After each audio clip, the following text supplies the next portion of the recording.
Chapter 19 our state government, ये chapter करेंगे हम आज। इस चैप्टर को हम दो पार्ट्स में करेंगे और दोनों पार्ट आपको वीडियो की डिस्क्रिप्शन में और प्लेलिस्ट में मिल जाएंगे।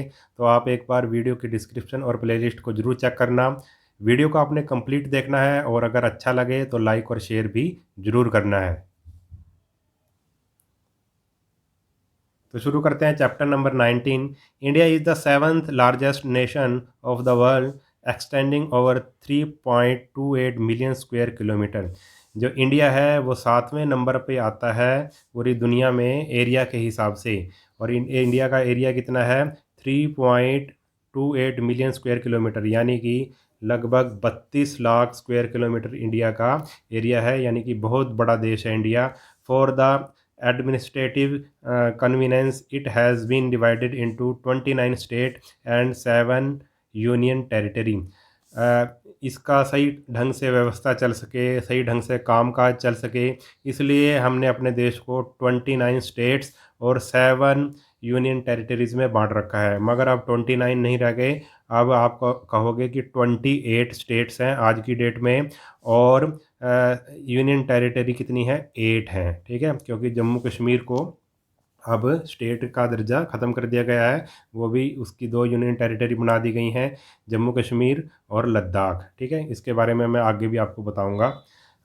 तो हमने स्टेट्स में बांट रखा है और यूनियन टेरिटरी में बांट रखा है। स्टेट्स तो आपको पता होगा हमारे देश में कितनी स्टेट्स हैं। 28 स्टेट हैं इस टाइम, जैसे कि उत्तर प्रदेश, बिहार, मध्य प्रदेश, राजस्थान, महाराष्ट्र, तेलंगाना, कर्नाटका, आंध्र प्रदेश, तमिलनाडु, केरला। ठीक है, इस तरह से 28 स्टेट्स हैं। और कुछ यूनियन टेरिटरीज़ भी हैं, जैसे कि गोवा हो गया, पुडुचेरी हो गया। ठीक है, इस तरह की चंडीगढ़ हो गया, यूनियन टेरिटरीज़ भी हैं। Each state has its own government which is run on the lines of the central government.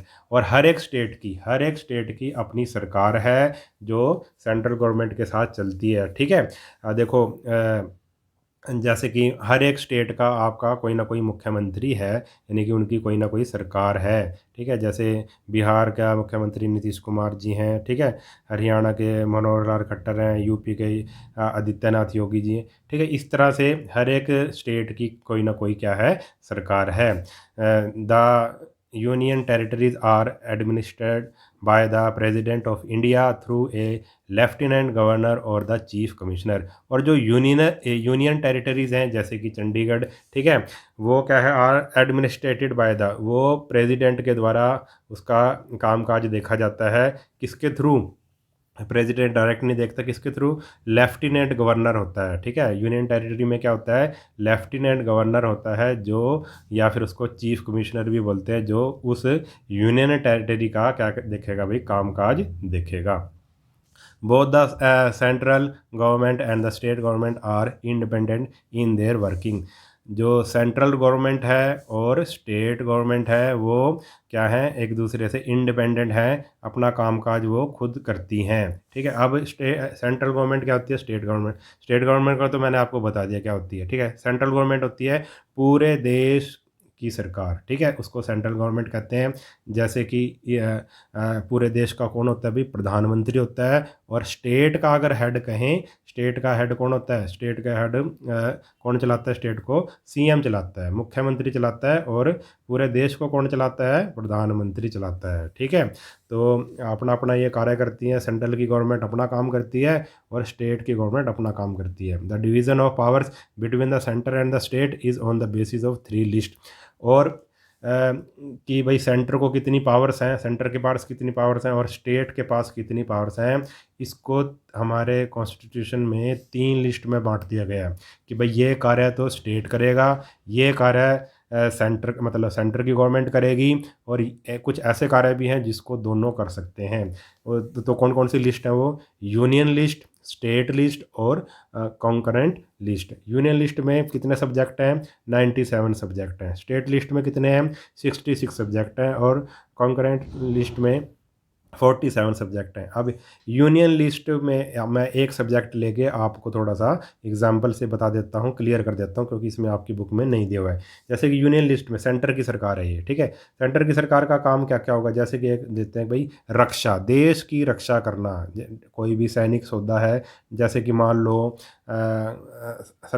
लो कि भारत ने कोई टैंक खरीदना है, ठीक है, किसी दूसरे देश से टैंक खरीदना है, तो उसका निर्णय कौन करेगा? उसका निर्णय सेंटर की सरकार करेगी, ना कि स्टेट की सरकार। यानी कि भारत की रक्षा की जिम्मेवारी मेन रूप से किसकी है? सेंट्रल गवर्नमेंट की है। कोई भी नीति बनानी हो रक्षा को लेकर, वो कौन बनाएगी? सेंट्रल गवर्नमेंट बनाएगी, ठीक है। तो वो इसका सब्जेक्ट है सेंट्रल गवर्नमेंट का, वो स्टेट गवर्नमेंट का सब्जेक्ट नहीं है। मैंने एक एग्जाम्पल लेके बता दिया, वैसे तो 97 सब्जेक्ट्स हैं, ठीक है। अब एक स्टेट लिस्ट है, उसमें कितने हैं? 66 सब्जेक्ट हैं, ठीक है। अब एक स्टेट का भी मैं एग्जांपल बता देता हूँ। जैसे कि अगर राज्य में न्याय व्यवस्था, कानून व्यवस्था बनाए रखनी है, यानी कि जो पुलिस है वो किसके अंडर होती है? उस राज्य की पुलिस, उस राज्य की पुलिस उस राज्य के अंडर होती है। जैसे कि यूपी पुलिस, महाराष्ट्र पुलिस, ठीक है, कर्नाटका पुलिस, ठीक है। और जो भी ऑर्डर देते, पुलिस को ऑर्डर दिए जाते हैं, वो राज्य की सरकार के द्वारा दिए जाते हैं। तीसरा आ गया भाई कॉन्करेंट लिस्ट। इसका भी मैं एक एग्जांपल दे देता हूँ। जैसे कि एजुकेशन, एजुकेशन पे सेंट्रल की गवर्नमेंट भी कानून नियम बना सकती है और स्टेट की गवर्नमेंट भी कानून नियम बना सकती है, ठीक है। तो ये आ जाएगा कॉन्करेंट लिस्ट में। The central government is more powerful as it has more power, more resources and more finances. जो सेंट्रल की गवर्नमेंट होती है वो ज़्यादा पावरफुल होती है, क्योंकि उसके पास ज़्यादा पावर है, ज़्यादा रिसोर्सेज हैं और ज़्यादा उसके पास फाइनेंसेस हैं, ज़्यादा उसके पास पैसा है। Still the state government have an independent identity and a very important role in play in the Indian federal system. फिर भी जो हमारी स्टेट गवर्नमेंट है वो भी एक तरह से आज़ाद हैं काम करने के लिए, ठीक है। उनकी भी अपनी एक आइडेंटिटी है और वो भी एक बहुत महत्वपूर्ण रोल अदा करती हैं हमारे फेडरल सिस्टम में। अब फेडरल सिस्टम क्या होता है? फेडरल सिस्टम वो सिस्टम होता है जिसमें पावर्स को बांट दिया जाता है। जैसे हमारे देश में राज्यों को बांट दिया गया और राज्यों को भी पावर दे दी गई और सेंट्रल की पावर अधिक है। यानी कि सबको मिलजुल कर आप, मतलब एक जने के पास पावर नहीं है, सभी को कुछ कुछ पावर दे दी गई है काम करने की। इसको ही हम फेडरल सिस्टम बोलते हैं।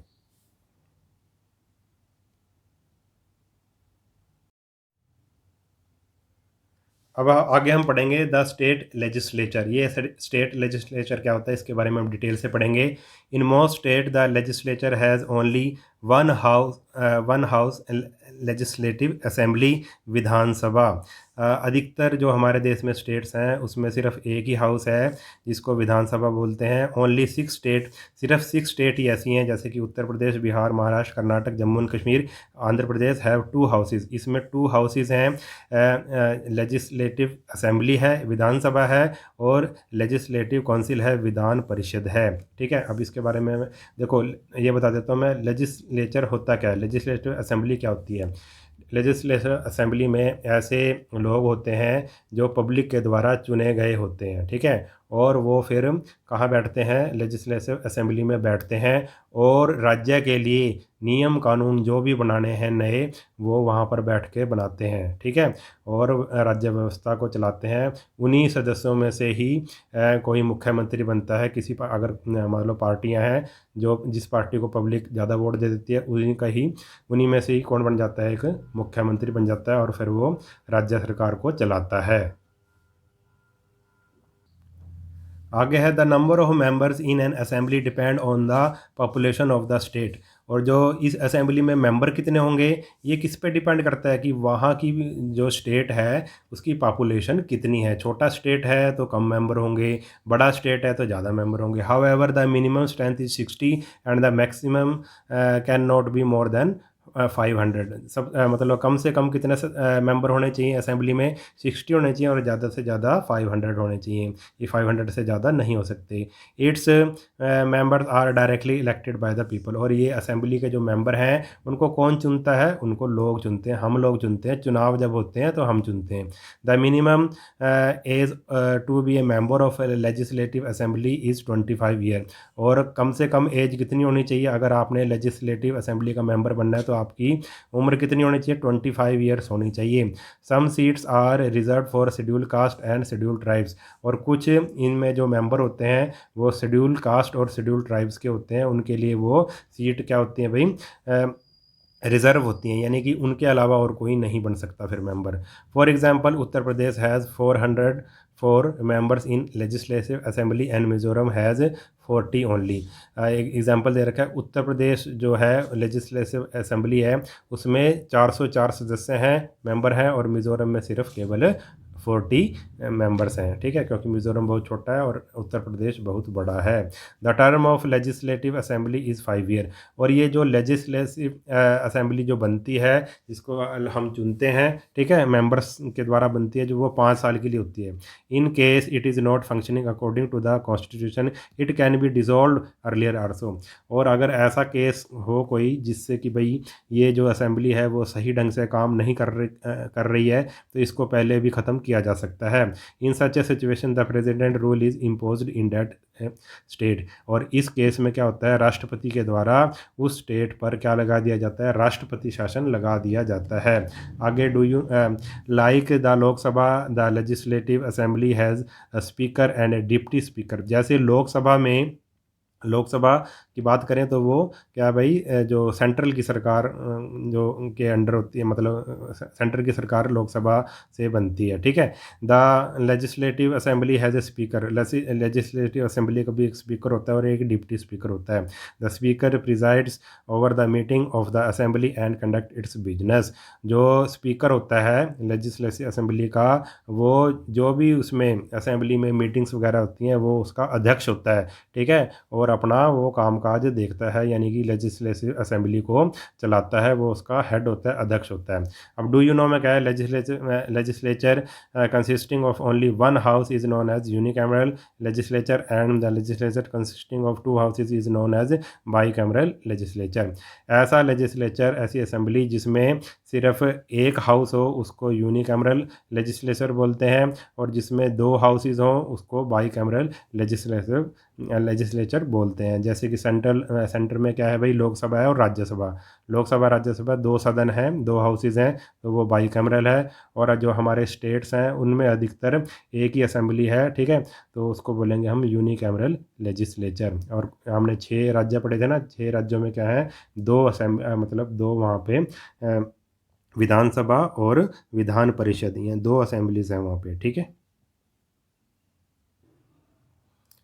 The legislative council is permanent. जो विधान परिषद होती है वो परमानेंट होती है, house which can not be dissolve, और इसको ख़त्म नहीं किया जा सकता। The term of its member is 6 year. और इसके जो मेंबर होते हैं, विधान परिषद के जो मेंबर होते हैं वो 6 साल तक रहते हैं। But 1/3 of its member retire after every 2 year. और हर एक 2 साल के बाद उसके जो 1/3 मेंबर होते हैं वो रिटायर हो जाते हैं।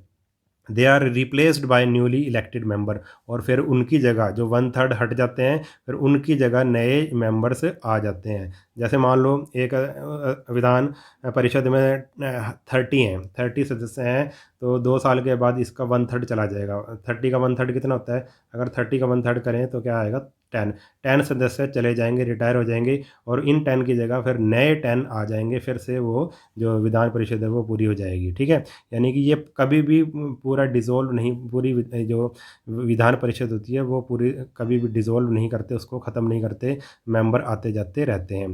The Vidhan Parishad elect it's chairperson and deputy chairperson from among its member. और जो विधान परिषद का भी क्या होता है, चेयरमैन होता है और डिप्टी चेयरमैन होता है, जिसको मतलब असेंबली के जो विधान परिषद होते हैं उसके मेंबर चुनते हैं। The minimum number of members in A legislative council is 40। Legislative council में कितने होने चाहिए, कम से कम 40 मेंबर होने चाहिए। And it can not exceed 1/3 of the total membership of the assembly of the state. और जितने भी टोटल असेंबली में, स्टेट की असेंबली में जितने सदस्य हैं वो मतलब 1/3 से ज़्यादा सदस्य इसमें नहीं हो सकते, ठीक है, 1/3 से ज़्यादा सदस्य इसमें नहीं हो सकते। जैसे कि मान लो स्टेट असेंबली में 120 कितने हैं मेंबर्स हैं, ठीक है, तो इसने कहा है 1/3 से ज़्यादा नहीं होनी चाहिए। 1/3 अगर इसका निकाल लेंगे, 3 4 जा 12 और 0 40, यानी कि 40 से ज़्यादा सदस्य इसमें नहीं हो सकते, ठीक है। अगर 120 है तो इसका 1/3 निकाल लेंगे तो आएगा 40 से ज़्यादा सदस्य लेजिस्लेटिव काउंसिल में नहीं हो सकते। हमने 1/3 निकालना है, जितना भी हो, ठीक है। अगर मान लो ऐसे हो कि भाई, ऐसे हो मान लो 300 है, 300 का वन अगर हो सदस्य 300 का 1/3 निकालेंगे तो आएगा 100, यानी कि 100 से ज़्यादा फिर सदस्य उसमें नहीं हो सकते, किसमें, लेजिस्लेटिव काउंसिल में। ये इसका रूल है, नियम है। आगे function of the state legislature. अब जो स्टेट लेजिस्लेचर होती है उसका काम क्या होता है उसके बारे में पढ़ लेते हैं। It makes law for the state on the subject mention in the state list and concurrent list. इसका काम क्या है, स्टेट लेजिस्लेचर का काम क्या है, ये स्टेट के लिए क्या बनाती है भाई, जो उसको सब्जेक्ट दिए हुए हैं उस पर नियम कानून वो बनाएगी। और जो भी कंकरेंट लिस्ट और सब जो स्टेट लिस्ट के जो भी काम है उन पर ये नियम कानून बनाती है। It passes the annual budget on the state of the state, और ये स्टेट का बजट भी, पूरे साल का बजट भी पेश करती है। It keeps a check on the council of minister of the state, और जो जितने भी स्टेट के मिनिस्टर हैं मुख्यमंत्री के नीचे, ये उनको भी क्या करती है भी, चेक करती रहती है। The money bills can only be introduced in the legislative assembly, और जो भी मनी से संबंधित, पैसे से संबंधित जो भी बिल है, मनी बिल हैं, वो कहाँ पे आते हैं भाई, लेजिस्लेटिव असेंबली में ही सबसे पहले आते हैं। When a bill is passed by the state legislature it is sent to the governor for consent. जब स्टेट लेजिस्लेचर में कोई बिल पास हो जाता है, मान लो कोई नया कानून बनाना है, उसके लिए बिल लाया जाता है और कोई बिल पास हो जाता है, तो उसको किसके पास भेज दिया जाता है, गवर्नर के पास उसको भेज दिया जाता है, गवर्नर की सहमति के लिए। The elected member of legislative assembly take part in the election of the president of India along with the elected member of parliament. और जब राष्ट्रपति का चुनाव होता है, जब राष्ट्रपति को चुना जाता है, तो ये जो लेजिस्लेटिव असेंबली के सदस्य भी इस चुनाव में भाग लेते हैं और राष्ट्रपति के लिए वोट करते हैं। ठीक है, विद द क्योंकि जो पार्लियामेंट के जो मेंबर होते हैं वो भी राष्ट्रपति को चुनते हैं, राष्ट्रपति के लिए वोट करते हैं, और जो लेजिस्लेटिव असेंबली के जो मेंबर होते हैं वो भी राष्ट्रपति को चुनते हैं, राष्ट्रपति के लिए वोट करते हैं। तो इस वीडियो में इतना ही, जो पार्ट बच गया है उसको हम नेक्स्ट यानी कि सेकंड पार्ट में करेंगे।